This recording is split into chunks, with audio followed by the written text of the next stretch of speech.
Welcome students, I am Devaruti Dash, teaching faculty, Department of Geography, PN Dash College, Polta. Today I'll be talking on Earth Summit that took place in Stockholm in 1972 for SEM 4 honor students. This conference is christened as United Nations Conference on Human Environment, Sweden, from June 5th to 16th June in 1972. And Sweden first suggested to the United Nations Economic and Social Council in 1968 the idea of having a UN conference to focus on human interactions with the environment.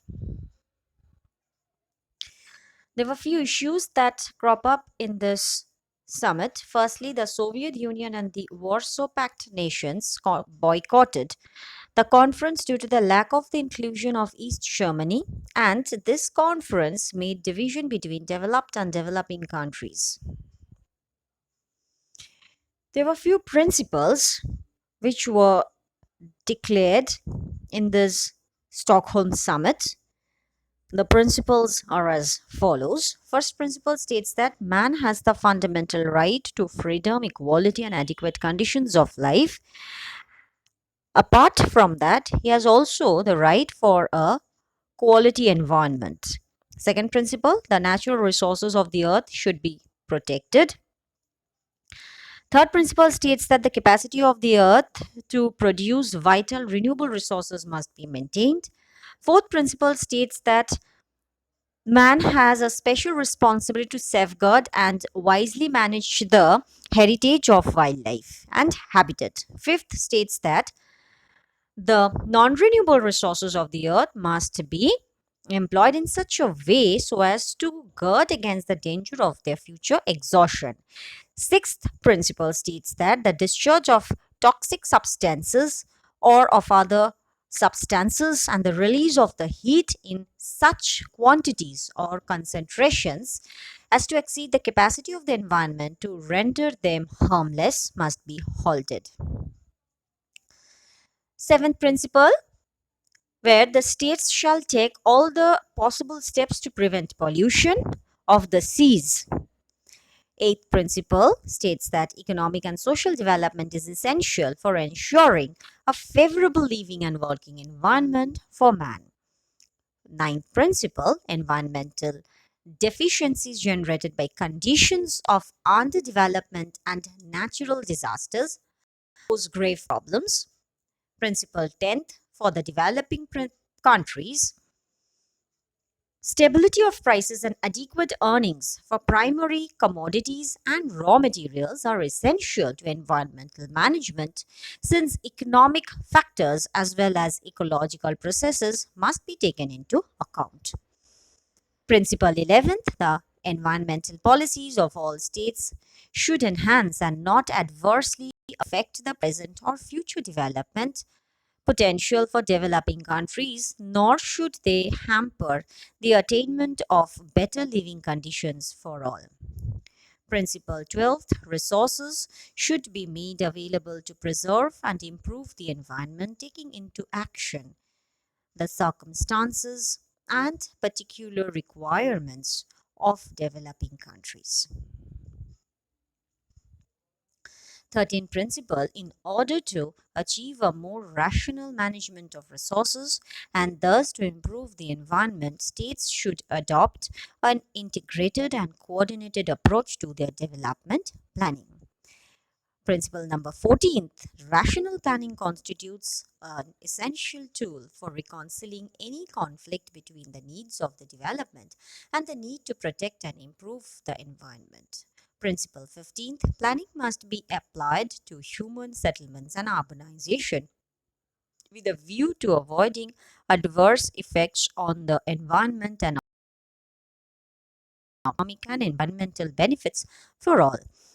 Principle number 16, demographic policies which are without prejudice to basic human rights and which are deemed appropriate by the governments concerned should be applied in those regions where the rate of population growth or excessive population concentrations are likely to have adverse effects on environment of the human environment and impede development. Principle 17th, here the appropriate national institutions must be entrusted with the task of planning, managing, and controlling the environmental resources of the states.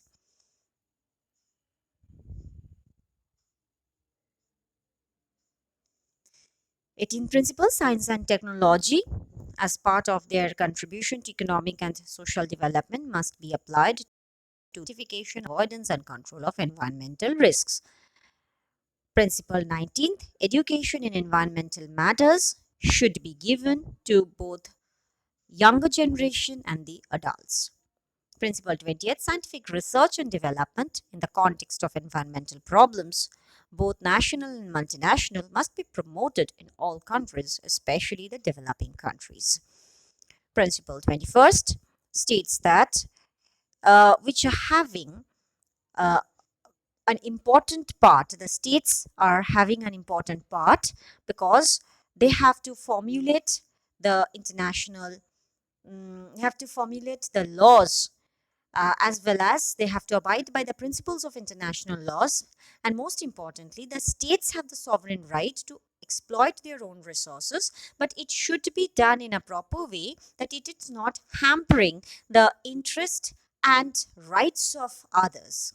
Principle 22nd, states shall cooperate to develop further international law regarding liability and compensation for the victims of the pollution and other environmental damage. Principle 23rd, without prejudice to such criteria as may be agreed upon by the international,